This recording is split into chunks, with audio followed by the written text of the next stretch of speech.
Yeah. Andrew Needle, Bobby Barak, You know, I'm a director. I'm always setting up shots. I know. and Phil Superfoot Wallace in Area 3. Check it out, folks. All right. Let me get a couple of these. What is your name? Jeff. Oh, I got your card right here. All right. Hey everybody, Jeff Vita here with the Kung Fu Drive-In podcast. I am at the Martial Arts Mega Weekend, hosted by Master Alan Goldberg, and I have the distinct honor to chat with director, writer, Sheldon Lettich, one of the most influential martial arts director writers of recent times. Mr. Lettich, thank you so much for joining the Kung Fu Drive-In podcast. You're very welcome. Thank you. So let me know, how is this show going for you? Is this your first time at this show? No, I was here a couple of years ago also. Great. What do you think of the atmosphere of this show, particularly with regards to how it celebrates martial arts? Well, hell, everybody's here. You got Don Wilson, you got Cynthia Rothrock, and Bill Wallace. And, it's like the who's who of martial arts here. Present company included, of course. What's that? Present company included. Well, I've really made some martial arts movies, so yeah, I'm kind of the real deal. Yeah. You absolutely are. Well, let me ask, do you have martial arts training yourself? Any? I have not studied martial arts myself. Yeah. I learned just a little bit when I was in the military, but they really don't teach you a lot of martial arts in the military because you're not supposed to go out there and get in kung fu fights with the enemy. Basically, I was a radio operator, which means there's enemy out there. I'm going to call for artillery, or I'm going to call for air support. I'm not going to go and get my nunchucks and go attack. No, we don't do that. So there's not really a lot of hand-to-hand training in the military. Right. But with that, you have been a contributor to some of the most influential martial arts films for a lot of generations. Some in particular, Only the Strong, huge for capoeira artists and for bringing capoeira to the screen. Of course, Bloodsport, which every martial artist or every aspiring martial artist knows and tries to. Yeah, absolutely. Talk to me about what you contributed to those films to make them as impactful as they have been for martial arts fans. Well, I created characters that you cared about. Yeah. Okay, and like in Bloodsport, you wanted to see Frank Dukes win this tournament. You wanted to see him kick Bolo's ass. Okay, it's the same in Only the Strong.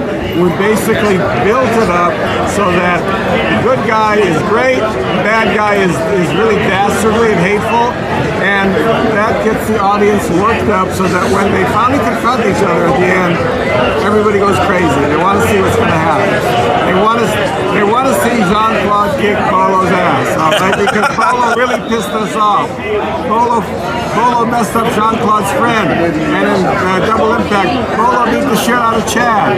All right, so Chad's got to get his revenge. So basically, I'm setting up a confrontation at the end, and the audiences are really they're primed. They're invested. It's like they're watching a real prize fight. Yeah. Speaking of that.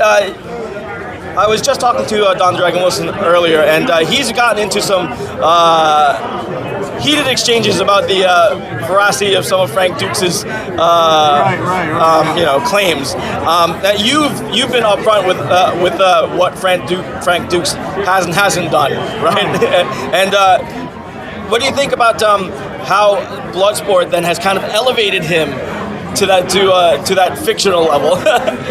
I created a Frankenstein's monster by writing Bloodsport, by believing anything that Frank said. There was no way to fact check it back then. Yep. There was no internet. Yep. And Frank shows me an article by the editor about the Kumatin, about Frank Dukes participating in the Kumatin. Who am I to say the editor of Kung Fu magazine doesn't know shit about martial arts? No. It seemed that was a very authoritative article. Once we started fact checking, once the guy who wrote the article, John Stewart, once he started looking into it, he took back everything he said because he realized Frank's a good bullshitter. He's a good talker. He tells a good story, but basically he's selling snake oil. And he's good at it so that you don't realize you're being taken for a ride. And when you realize you've been taken for a ride, you're not going to be happy about that, okay? Nobody likes to be bamboozled. Right. And me included. Yeah. And the big problem with Frank Dukes is not that he's a liar, but that he puts down other martial artists. He almost never elevates other martial artists because they're all rivals.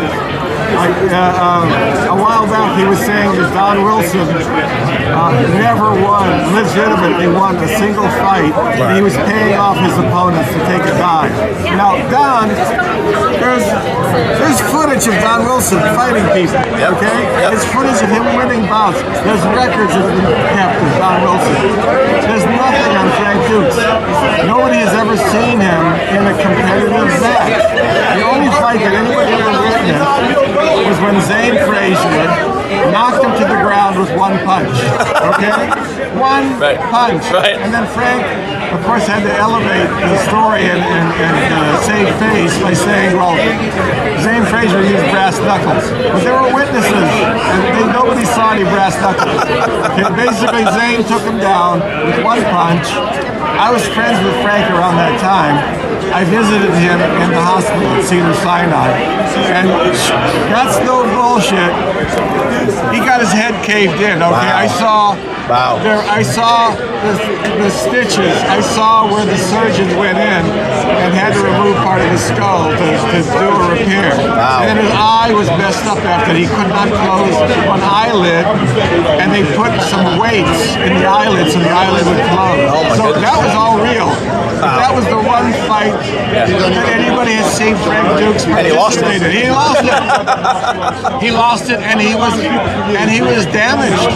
Yeah. He still wears sunglasses to this day because he's got a glass eye, and it's all because of Zane Frazier punching him out. Wow. So Don Wilson, plenty of fights. We can see him on video. It's really Don Wilson. Okay, it's not somebody else. And Don's not saying, "Hey, that's me," and you know it's not him. No, but that's what Frank does. Okay.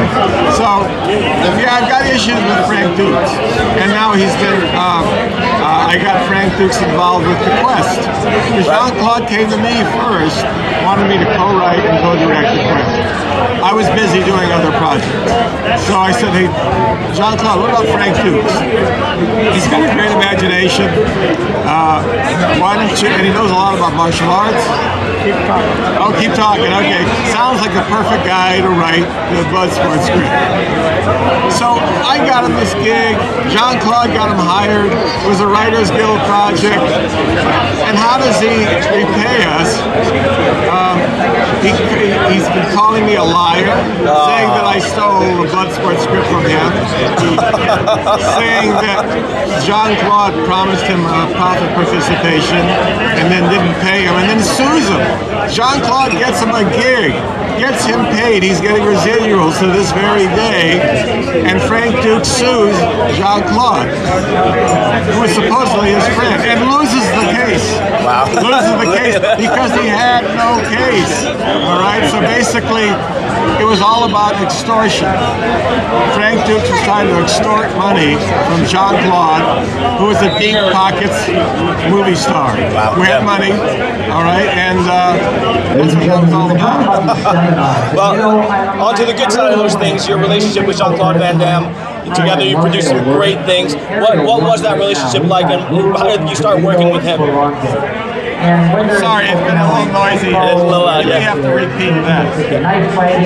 Just waiting for the PA to stop? We might want to do that because it's awful loud, and I love my hearing aids at home.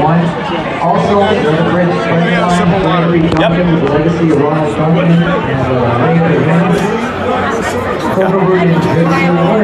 phenomenal martial artist, and of course, the legend himself. Okay. So you and Jean-Claude Van Damme have collaborated on some great films. What was your relationship like? How did you get to work with Jean-Claude in the first place? Well, I wrote Bloodsport, and when they were filming it in Hong Kong, I was not on the set. It's a low-budget movie. They're not going to fly the writer to Hong Kong. So Frank Dukes was there with producer, Mark DeSalle, was making changes to the script that they didn't like. So they both called me, and that's how my first introduction to Jean-Claude was via telephone with Frank Dukes. And we hit it off on the phone, and he said, hey, as soon as I'm back in LA, I should come by and see you. I said, yeah, absolutely, come on by. And the day after he got back to LA, he and his wife came to my apartment. Now, coincidentally, his wife was pregnant at the time.